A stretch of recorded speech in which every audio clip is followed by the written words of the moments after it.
A obesidade já é considerada um dos principais problemas de saúde pública no mundo. As consequências aparecem nos índices crescentes de diabetes, hipertensão, câncer, além de alterações no metabolismo e um quadro inflamatório crônico. O Atlas Mundial da Obesidade aponta que, mantidas as taxas atuais, mais da metade da população mundial estará obesa ou com sobrepeso em pouco mais de 10 anos. No nosso país, a estimativa é que essa doença crônica afete 4 em cada 10 brasileiros adultos na próxima década. Obesidade. Esse é o tema em questão no programa de hoje. Nosso convidado é o endocrinologista e professor da Faculdade de Ciências Médicas da UERJ, Luiz Guilherme Kremer de Aguiar. Muito bem-vindo, obrigado pela participação. Muito obrigado pelo convite. Professor, quando que o excesso de peso passa a ser um problema? O excesso de peso passa a ser um problema a partir do momento que ele começa a se associar com comorbidades, né? Primeiro, o paciente pode começar a apresentar doenças associadas ao excesso de peso, como diabetes, hipertensão, outras doenças cardiovasculares, doenças do fígado, até alguns tipos de câncer podem estar associados. E também quando o paciente começa a perder a qualidade de vida por conta desse excesso de peso. Então, nesses casos, a doença, a obesidade, começa a impactar na saúde e na qualidade de vida desse paciente. Professor, como é que é feito o diagnóstico de obesidade e quais são os parâmetros que definem o limite entre sobrepeso e obesidade severa? O diagnóstico é simples, né? Quer dizer, ectoscopicamente, na maioria das vezes, você olhando para o indivíduo, você sabe que ele tem obesidade. Isso não necessariamente define qual é a classificação dele. Existe um critério assim bem didático que a gente usa na prática, que é pelo índice de massa corporal. Então, o peso ao quadrado dividido pela altura vai determinar qual o índice de massa corporal desse indivíduo e a gente vai classificar esse indivíduo em obeso grau 1, grau 2 e grau 3. O grau 3 é aquele indivíduo com índice de massa corporal acima de 40, e aí pode ser qualquer indivíduo que tem um IMC, né, que a gente chama índice de massa corporal de 50, vai ser grau 3 também. Tem uma outra classificação que fala que acima de 50 a gente chamaria de superobeso e acima de 60 a gente chamaria de superobeso. Mas, basicamente, a classificação desse indivíduo nos traz uma informação que é o risco que esse indivíduo vai ter, risco cardiovascular, cardiometabólico também, mas de uma maneira geral, a gente usa isso muito para a prática médica, né? Pro leigo, o indivíduo tem ou não tem obesidade, né? E aí o que é importante é saber quais são as doenças que estão associadas nesse indivíduo com obesidade, né? Porque isso vai impactar na qualidade de vida e na saúde desse paciente. Hoje a gente já tem assim uma relação entre obesidade e um quadro inflamatório no organismo? A obesidade é uma doença que causa um processo de inflamação, né? A gente chama inflamação de baixo grau. Não é uma inflamação do tipo um quadro de uma infecção importante, uma pneumonia que causa um processo inflamatório importante, mas a gente chama de inflamação de baixo grau porque são pequenas alterações inflamatórias sistêmicas que vão provocar danos no corpo como um todo, né? É uma doença inflamatória, sim. Por que a obesidade leva a esse quadro inflamatório? O padrão principal do indivíduo com obesidade que vai gerar um quadro mais inflamatório é aquele indivíduo que tem obesidade de origem central. É uma obesidade mais localizada na região troncular e principalmente na região abdominal visceral. Então, esse padrão faz com que diversos mecanismos relacionados com a gordura visceral vão provocar um processo inflamatório e isso vai gerar uma inflamação sistêmica, porque essas moléculas inflamatórias elas vão circular pelo corpo todo. E muitas vezes a pessoa não sente nada de diferente, né, durante os primeiros estágios desse quadro inflamatório, né? Não, a pessoa não sente nada de diferente. Na verdade, assim, esse quadro inflamatório vai gerar doenças. Então, tanto na gênese, por exemplo, não é o único processo, mas um dos processos que vai levar o indivíduo a ficar com diabetes do tipo 2 tem relação com a inflamação. Na gênese da doença cardiovascular também tem relação com a inflamação. Na gênese dos alguns tipos de câncer relacionados com a obesidade, o processo inflamatório também está relacionado, mas necessariamente pela inflamação de baixo grau, que é uma inflamação, digamos assim, pequena, o indivíduo não sente, não tem sintoma. Ele tem as consequências disso e os sintomas vão vir das doenças que são consequência dessa inflamação de longo prazo. Também não é uma coisa que acontece de uma semana para outra, é de longo prazo. É uma inflamação que você falou pequena, de grau baixo, seria assim, mas constante, né? Ela se instala e Constante. fica, né? Isso, E aí gera exatamente. essas comorbidades que você está falando, diabetes tipo 2, problemas cardiovasculares, né? E alguns tipos de câncer. E também existe uma relação entre obesidade e síndrome metabólica, né? Sim, é. A síndrome metabólica ela está diretamente relacionada com a diminuição da sensibilidade dos receptores à ação da insulina, que é o que a gente chama de resistência à insulina, né? Na gênese desse processo, a gente tem a obesidade, quer dizer, o indivíduo com obesidade, em especial, novamente, com obesidade de origem central, abdominal, ele vai ter uma tendência à diminuição da sensibilidade periférica da insulina com resistência à insulina. Um dos mecanismos, não é só esse, é a própria inflamação, que vai aumentar a resistência da ação da insulina, tá? E a Nesse, resistência à ação da insulina é a base fisiopatológica da síndrome metabólica. O que é a síndrome metabólica? É um indivíduo com resistência à insulina que manifesta isso clinicamente com diminuição do seu HDL, que é uma molécula lipídica protetora, né, cardiovascular, mas ele está diminuído no indivíduo com síndrome metabólica. É a ocorrência de diabetes mellitus ou de um estado pré-diabético, é a ocorrência de hipertensão arterial, de hipertrigliceridemia e uma das medidas que a gente faz, que é a cintura abdominal, que vai estar elevada a partir de um determinado ponto, a gente considera aquela cintura elevada e isso faz parte dos critérios da síndrome metabólica. também aumentou muito, né, professor, a obesidade infantil. Nessa faixa etária, os impactos são ainda mais nocivos no organismo?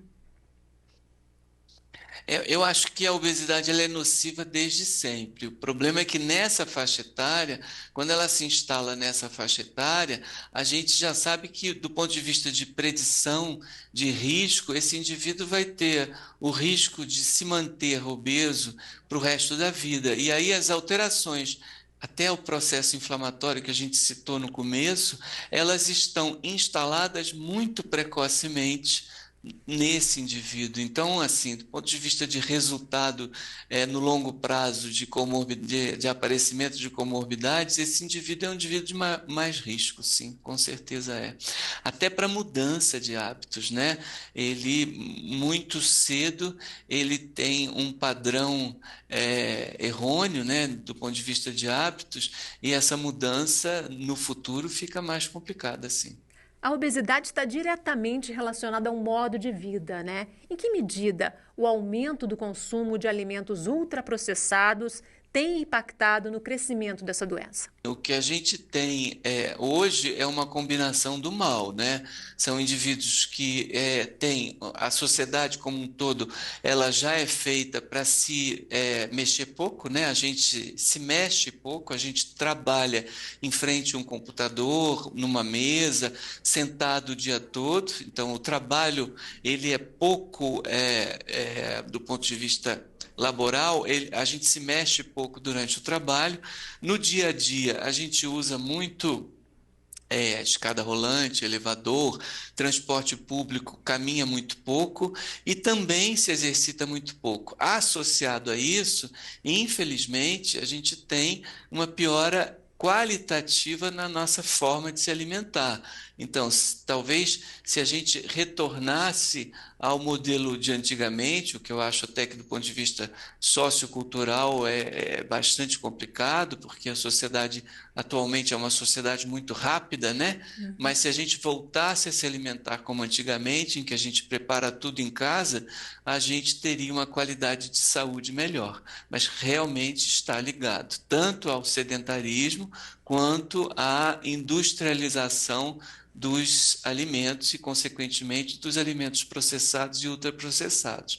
Uma das maneiras iniciais que a gente tem de abordar um indivíduo com obesidade em relação à sua alimentação é exatamente essa, é tentar afastá-lo ao máximo de alimentos processados e ultraprocessados, para depois a gente partir para uma segunda etapa, que é tentar realmente reduzir a quantidade calórica dos alimentos que ele está ingerindo.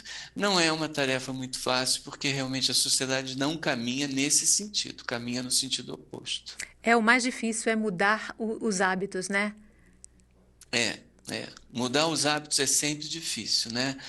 Para tudo, né? Não é só para a obesidade. Acho que a doença ela é muito difícil exatamente porque ela exige uma mudança importante de hábitos e ela passa, né? Por exemplo, o indivíduo que tem um alcoolismo, né? Ou que é um fumante, né? Então, esses indivíduos eles têm uma adição a um tipo de uma substância que ele pode viver sem, né? Ele não morre se ele não se aproximar do álcool e do cigarro. Ele vai viver sem e vai viver até melhor. Mas com o alimento não é assim, né?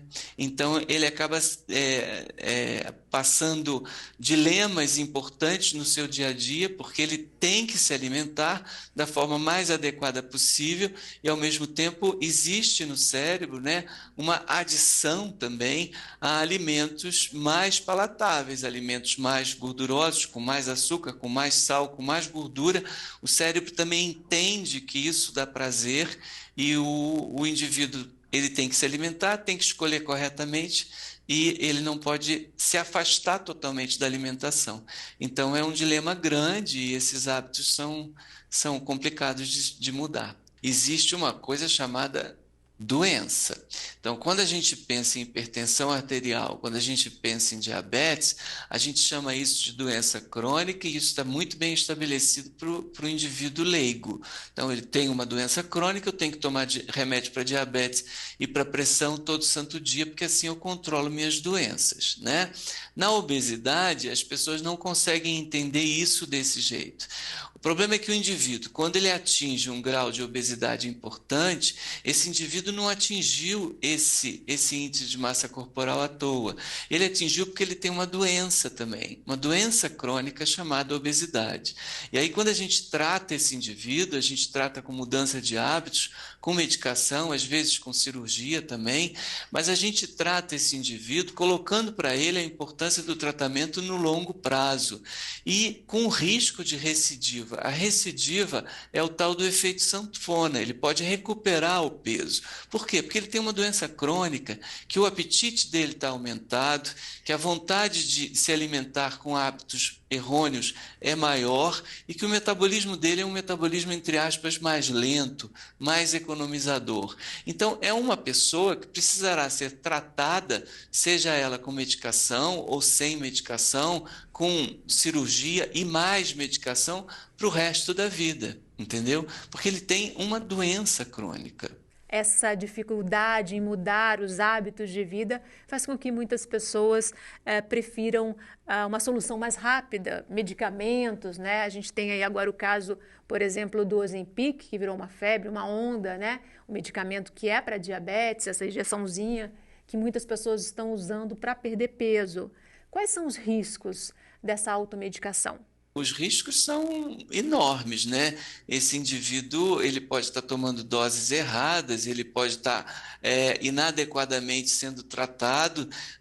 A gente, assim, do ponto de vista de recomendação, a recomendação é que seja sempre acompanhado por um profissional de saúde, por um médico, tá? É, Mas as pessoas, às vezes, realmente procuram se automedicar e a regulação, né, de uma série de medicamentos, mesmo que seja para perder peso, ela não passa necessariamente pela obrigatoriedade de uma receita. Então, quer dizer, o que a gente pode fazer é orientar a população a procurar sempre um profissional de saúde para fazer esse acompanhamento corretamente, tá? Até porque é individual, né, doutor? As doses, como é o tratamento e até a retirada do medicamento também. Não pode ser assim de uma hora para outra, né? Isso. É sempre, né, a gente tem consensos que direcionam a gente para as decisões terapêuticas, mas o tratamento é sempre individualizado, né? É sempre uma conversa entre o médico e o paciente, com base em tudo que o médico conseguiu captar de informações, e tanto no exame físico quanto na anamnese desse paciente, nos exames complementares, tomar uma decisão sobre qual é a melhor conduta terapêutica, né? Em várias doenças ocorre isso. Em obesidade, a gente tinha poucas opções terapêuticas, mas hoje a gente tem um leque de opções um pouco maior para tratar o indivíduo com obesidade. A gente sabe que tem pacientes que vão possivelmente responder melhor a um tipo de medicamento do que não necessariamente a outro tipo de medicamento. Então, isso tudo é feito numa consulta médica, não parar no balcão de uma farmácia, solicitar o remédio e aplicar conforme um colega te informou que deveria ser. É um risco, mas as pessoas costumam correr esse risco, Uhum. infelizmente. No caso do Ozempic, doutor, chegou a faltar medicamento para quem realmente precisa, que tem diabetes, né, do tipo 2. Nesse caso específico, né, de medicamentos para diabetes, quais são os perigos desse uso indiscriminado? Os riscos do Ozempic, eles estão mais relacionados com efeitos adversos gastrointestinais. Esse é o principal problema, né? Não há uma recomendação de uso de Ozempic para perder peso em pacientes, por exemplo, com sobrepeso, apesar da gente saber que muitos estão procurando esse tipo de tratamento. Tem risco de hipoglicemia? Tem. É pequeno? É pequeno, mas existe esse risco. Tem risco do paciente fazer uma exacerbação de uma doença calculosa da vesícula biliar? Tem esse risco. É pequeno? É pequeno. Mas isso tudo pode ser minimizado se for feito dentro de uma consulta médica, com decisão do médico e uma prescrição médica. Tá? O Ozempic, especificamente, é uma medicação que o nome, que a bula diz que ele é usado para tratamento de diabetes. Realmente é exatamente isso, tá? A mesma molécula, a semaglutida, usada para tratamento da obesidade, a gente atinge doses maiores, o Ozempic vai até 1 miligrama, e a mesma molécula, semaglutida, ela pode ser usada para tratamento da obesidade, atingindo-se doses de 1,7 e 2,4 miligramas. Não temos essas doses no Brasil, mas elas vão chegar no Brasil e elas são seguras para tratar indivíduos com obesidade. Então, é a mesma molécula em doses mais altas, mas indivíduos com obesidade e Não com com uma sobrepeso, né? indicação, Uhum, exatamente, e com uma indicação médica. Então, eu acho que esse é o ponto. A uhum. molécula é segura para diabetes, a molécula é segura para obesidade, mas é uma molécula, né? É uma molécula que é estranha ao organismo e que deve ser resguardada para os casos que realmente têm necessidade. Quem decide isso é uma decisão médica, né? Uhum. Que a gente está falando aqui de obesidade, mas tem muita gente que só está acima do peso, né? E que já está Isso, fazendo essas dietas e procurando medicamento dessa forma, né? E a isso. cirurgia bariátrica, doutor, para quem ela realmente é recomendada? Bom, a cirurgia bariátrica é um tratamento para obesidade, é um tratamento que a gente tem empregado cada vez mais para a obesidade, ela impõe redução de mortalidade, né? Então, os dados mostram que indivíduos que fazem cirurgia bariátrica, comparativamente com aqueles que não fizeram ao longo dos anos, têm menor mortalidade, têm menor morbidade cardiovascular, menor morbidade metabólica e redução da incidência de câncer relacionado à obesidade. Ou seja, é um tratamento bastante eficaz para indivíduos com obesidade e que traz benefícios que vão além dessa questão relacionada ao peso, como eu acabei de citar. Tá? Para quem a gente indica a cirurgia? A gente indica a cirurgia para o paciente que tem um índice de massa corporal, aquele IMC, né, acima de 40, ou seja, qualquer indivíduo com 40, 45, 50, 60 de IMC, ele pode ser submetido à cirurgia bariátrica. E para indivíduos com índice de massa corporal entre 35 e 40, na presença de uma comorbidade relacionada à obesidade. Então, ele tem diabetes, por exemplo, ou hipertensão arterial, e tem o índice de massa corporal de 37. Então, essa poderia ser uma indicação para a cirurgia bariátrica. É só isso? Não, não é só isso. A gente tem que avaliar se esse paciente ele está aderente a um tratamento clínico ou se é um paciente que veio à consulta a primeira vez no seu consultório. Veio à consulta a primeira vez no seu consultório, eu não vou indicar uma cirurgia bariátrica no primeiro dia. É um paciente que merece ser acompanhado e a gente avaliar qual o grau de aderência ou de refratariedade ao tratamento clínico, porque a cirurgia bariátrica um tratamento que a gente indica posteriormente aos tratamentos clínicos que a gente vem tentando com aquele paciente. Mas a cirurgia também exige cuidados, não é, doutor? Porque se a pessoa voltar para o comportamento anterior, corre o risco de ganhar novamente peso em excesso, né? Eu não posso tomar por uma decisão de indicar uma cirurgia bariátrica num paciente que se alimenta com processados e ultraprocessados, tem um quadro de compulsão alimentar, vem progressivamente ganhando peso e vem numa consulta de primeira vez comigo. Eu tenho certeza que vai dar errado. Entendeu? Agora, eu tenho um paciente que está comigo há 2 anos, que perdeu 10 quilos, depois parou de perder peso, vem mantendo esse peso nos últimos 2 anos, está em tratamento, está controlado do diabetes, a compulsão alimentar foi controlada, o peso não progrediu que eu digo para baixo, né? Não caiu mais. Eu acho que se ele tiver um IMC acima de 40, por exemplo, eu acho que eu vou trazer benefício para esse paciente indicando a cirurgia, tá? E redução da mortalidade dele, tá? Mas é, novamente, individualizado. Eu não posso decidir simplesmente por um consenso e olhando o paciente numa consulta de primeira vez. Isso porque também não é um milagre, né? Tem que ter cuidado também depois da cirurgia, porque se voltar ao comportamento anterior, o peso vai voltar também, né? Na verdade, assim, a cirurgia bariátrica é um outro tratamento para a obesidade que a gente utiliza para essa doença, mas sabendo que a gente não está tratando a gênese da doença, né? A gente precisa continuar buscando bons hábitos alimentares, o acompanhamento clínico desse paciente, às vezes o acompanhamento psicológico continua sendo importante ao longo desses anos após a cirurgia, o acompanhamento nutricional, para que a cirurgia possa realmente trazer o benefício e esse paciente possa ficar cada vez mais aderido a bons hábitos para prolongar os benefícios da cirurgia, porque há um risco de reganho, né? Esse risco existe. A doença está instalada, então esse risco existe. Agora, doutor, muitas pessoas comem demais por questões de ansiedade, compulsão.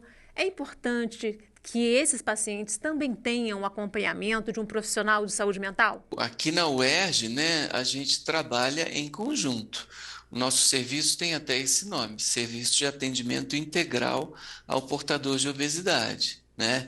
Integral por quê? Porque a gente tenta abordar a integralidade desse sujeito. Então, não é só uma questão médica, é uma questão que se associa à parte nutricional, a educadores físicos, à parte psicológica, muitas vezes também à parte psiquiátrica, e a gente precisa de uma abordagem multidisciplinar nesses pacientes, sim.